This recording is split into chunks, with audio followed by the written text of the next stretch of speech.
Hello, and thanks for joining us on this edition of Hometown News. I'm your host, Lisa Wojtycki. Today in the studio with us, we have Dr. Christine Kelly, who is a professor of political science at William Paterson University, as well as the director of the American Democracy Project. Dr. Kelly, thanks for being here with us today. Well, thank you for having me. So at William Paterson, we've just seen the first debate between both governor candidates. You know, what do you think that these candidates need to focus on going into the home stretch?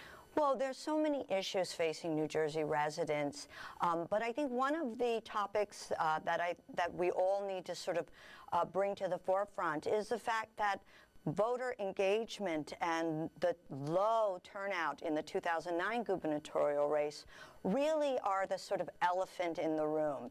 And while the two parties are battling it out over some issues and distinguishing themselves, one of the things that I'm watching, as well as other youth vote watchers are looking for, is to really look to see how much messaging by either party, by either candidate, is really targeted toward the youth vote, mostly because they have so much leverage in this election, and yet they seem to be being ignored, and the issues that are most prominent for them seem to be on the margins of the radar of both parties. Mm-hmm. Yeah, with the recent government shutdown, do you think that will impact the governor's race? Well, the recent government shutdown at the national level is, I think it's going to play quite negatively among young voters. What I really think we need to do is to really call the two parties out on the fact that they are not doing their job in really reaching out to the electorate that showed up in 2008 of young people.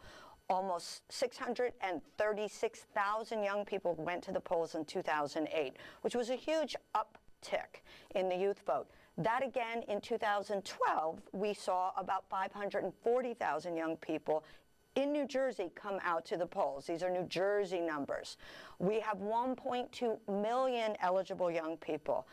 However, they were almost vanished from the election cycle in 2009, right on the heels of that huge swell of young voters in New Jersey. Why is the question? Why are young people not engaging in the gubernatorial cycles or the off-year elections in New Jersey, as they did not come out in 2011 in the numbers we would expect?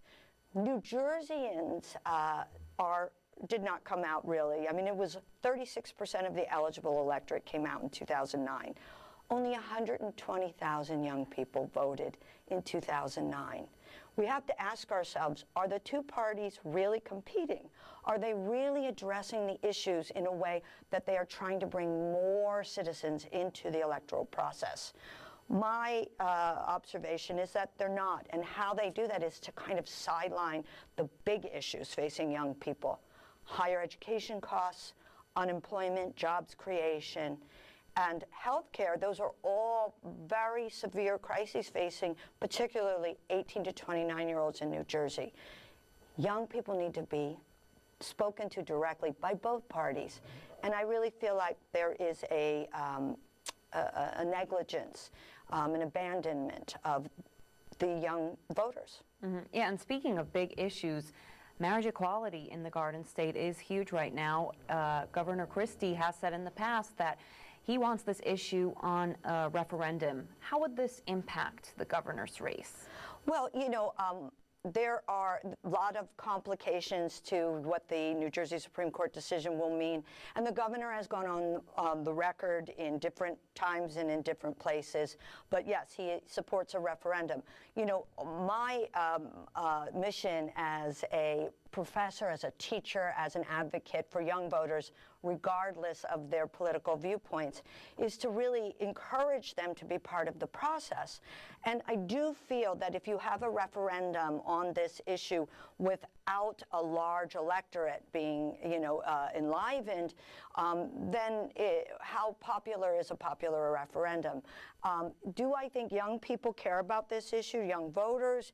I think they are more likely to have a sort of laissez-faire attitude about marriage. They don't, all the opinion polls suggest that young voters are more tolerant of anyone's right to choose who to marry, and they support what's called marriage equality, young voters, almost 80% in polls. So will this impact? It could mobilize young voters against Christie, given his history. But at this point, what I would like to see is more direct talk by both candidates directly to young people who are sitting on the sidelines, sitting in the shadows, after having come out wondering why no one's speaking to them. Mm-hmm. Yeah, so it'll be really interesting to see how many young people do turn out to vote, because the deadline to register is October 15th. So yes, it's coming up October 17th in the county clerk's office. Those are, you know, fast approaching deadlines.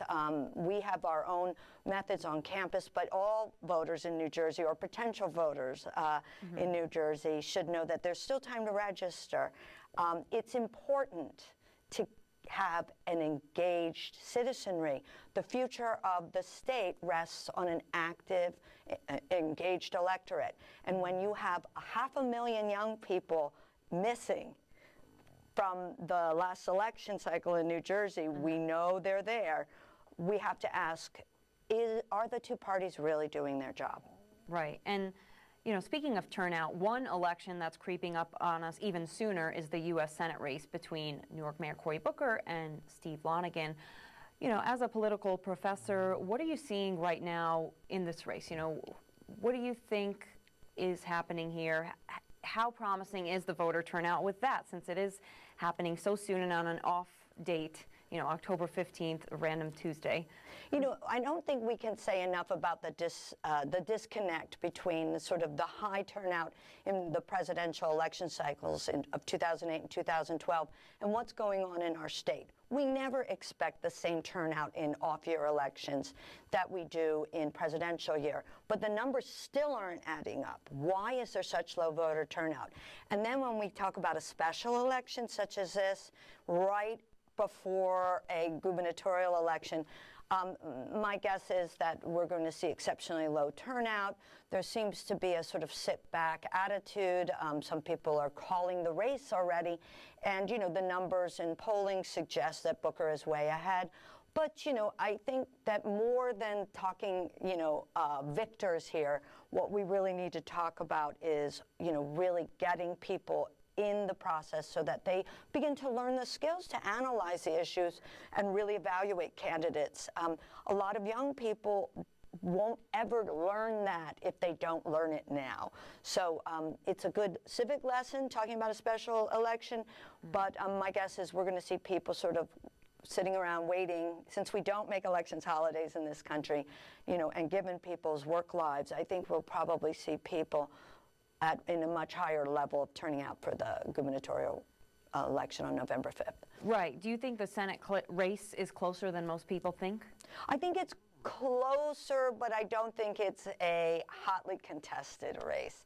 And I do think, you know, one never knows at the sort of tail end of these campaigns, but, you know, there have been some negative campaigning ads coming out of the Booker camp, which would suggest, given the endorsements from some very prominent national figures of Lonegan, that, you know, there's some kind of competition on, but I don't think it's going to be a close call. Mm-hmm.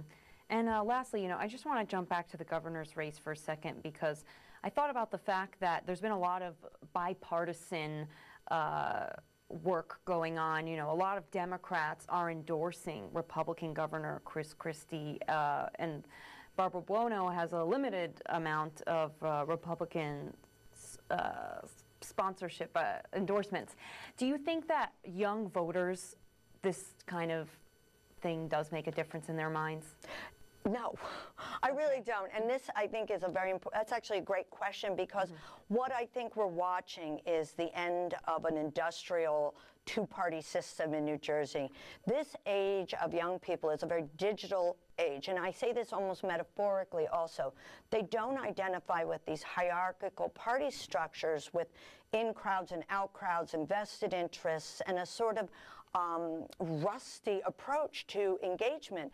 Young people, because of social media, have a much more horizontal communication platform.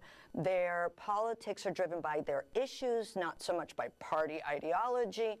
And I think this sort of in-house New Jersey, old backroom kinds of endorsements across the aisle is really one of the causes of the low voter turnout of young people.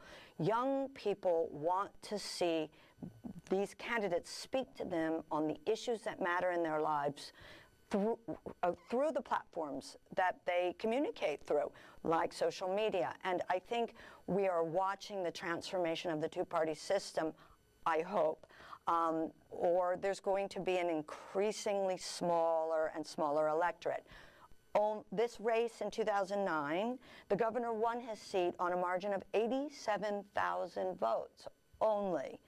You know, there are, in 1997, 300,000 young people voted in the governor's race. In 2009, 120. Just those missing votes, not the 500,000 that we're looking for, clearly could determine the outcome of this governor's race. The across-the-aisle endorsements, you know, this is not what's really going to engage the citizenry, 18 to 29. Right. Okay, and as we said before, there is still time to register to vote. Absolutely. All right, great. Dr. Kelly, thank you for being here with us today. Thank you. All right, it'll be interesting to see how this election turns out. There we go. And that does it for this WNBC Hometown interview. Stay with us. We will have more news after the break.